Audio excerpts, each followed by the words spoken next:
आपण बघत आहात DPA न्यूज मराठी, शोध सत्य बातमीचा।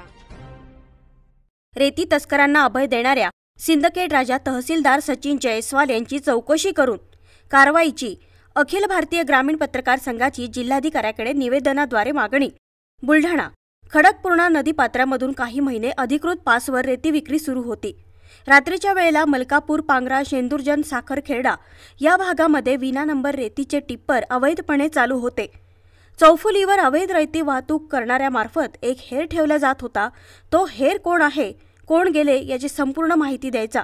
विना नंबरचे टिप्पर मलकापूर, पांगरामधून भरधाव वेगाने जात असल्यामुळे अनेकदा अपघात होण्याचा धोका निर्माण झाला होता। स्थानिक लोकांनी गोपनीय माहिती दिल्यामुळे मलकापूर, पांगरा येथील दैनिक महाभूमी तसेच चौफेर बुलढाणाचे मुख्य संपादक गंगाराम उबाळे यांनी दिनांक 23 डिसेंबर रोजी गावातून अवैध रेती वाहतूक सुरू असल्याची माहिती सिंदखेड राजा तहसीलदार सचिन जयस्वाल यांना मोबाईलवरून दिली होती, परंतु याकडे तहसीलदार जयस्वाल यांनी कानाडोळा केला। त्यानंतर दिनांक 26 जानेवारी रोजी गंगाराम उबाळे यांनी दैनिकांमधून अवैध रेती वाहतूक असल्याची बातमी प्रकाशित केली।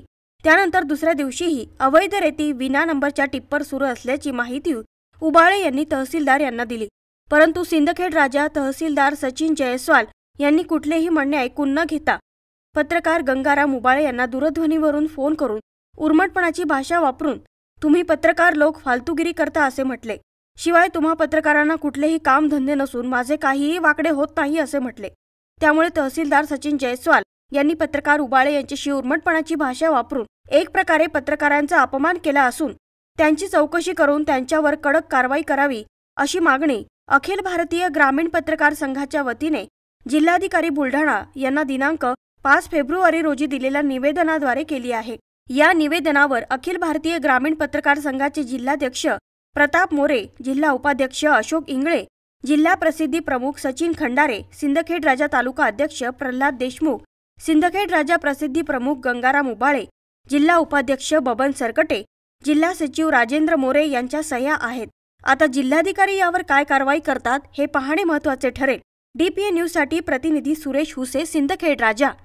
ताज्या घडामोडी व अपडेट जाणून घेण्यासाठी आताच DPA न्यूज चॅनलला सबस्क्राइब करा आणि बेल आयकॉन क्लिक करायला विसरू नका।